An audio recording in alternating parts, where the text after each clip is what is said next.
আঞ্জুমানে রহমানিয়া আহমদিয়া সুন্নিয়া ট্রাস্টের ব্যবস্থাপনায় এবারের জশ্নে জুলুস 55তম আসরে পা দিয়েছে। যদিও এটি 1974 সাল থেকে শুরু হয়েছে। আমরা এখন আছি নগরীর জামিয়া প্রাঙ্গণে।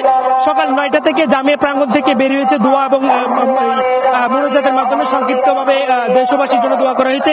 আমরা একটু দেখানোর চেষ্টা করবো আঞ্জুমানিয়া রহমানিয়া আহমদিয়া সুন্নিয়া ট্রাস্টের ব্যবস্থাপনায় 55তম যে জশ্নে জুলুস চলছে, সেই জশ্নে জুলুসে ইতিমধ্যেই বন্দরনগরী চট্টগ্রামের প্রতিটি জায়গাতে আসলে কানায় কানায় ভর্তি। এবং যারা আঞ্জুমানে রহমানিয়া আহমদিয়া সুন্নিয়া ট্রাস্টের ব্যবস্থাপনার দায়িত্বে রয়েছেন তারা আমাদেরকে যেমনটি জানিয়েছেন যে প্রায় 1.5 কোটি মানুষ এখন পর্যন্ত বন্দরনগরী চট্টগ্রামের বিভিন্ন জায়গায় অবস্থান করছেন এবং অনেকে পায়ে হেঁটে, অনেকে মোটরসাইকেলে করে, অনেকে ট্রাকে করে এখানে এসেছেন। এবং এবারের যে জশ্নে জুলুস, সেই জশ্নে জুলুসের নেতৃত্বে দিচ্ছেন পাকিস্তানের প্রখ্যাত আলেমদ্বীন আল্লামা সৈয়দ মোহাম্মদ সাবির শাহ। তার সাথে রয়েছেন একই দরবারের সাজ্জাদানুশীল আকিব শাহ। মূলত এই যে জশ্নে জুলুস, সেই জশ্নে জুলুস সকাল 8টায় নগরীর জামিয়া আহমদিয়া সুন্নিয়া আলমগীর খানকা দরবার শরীফ থেকে শুরু হয়। সেখানে প্রথমে দেশবাসীর জন্য দোয়া ও মোনাজাত করা হয়।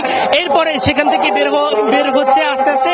এখন সেটি বের হয়ে নগরীর মুরাদপুর 2 নম্বর গেট, তারপরে জিসি মোড়, এরপর টাইগার পাস, আবার একই পথে টাইগার পাস থেকে ওয়াসা মোড় এবং জিসি মোড় 2 নম্বর গেট আবারও জামিয়া প্রাঙ্গণে ফিরবে এবং দেশবাসীর জন্য দোয়া করবে, এমনটাই আমাদেরকে জানানো হয়েছে। এরই মধ্যে আমরা আইন শৃঙ্খলা বাহিনীর সাথে কথা বলেছি। অন্যান্য বছরের তুলনায় এবার সফর কিছুটা সংক্ষিপ্ত করা হয়েছে, যেহেতু আইন শৃঙ্খলা পরিস্থিতি এবং নিরাপত্তার বিষয়টি এই মাথায় রেখে। অন্যদিকে আমরা আঞ্জুমানে রহমানিয়া আহমদিয়া সুন্নিয়া ট্রাস্টের সাথে কথা বলেছি।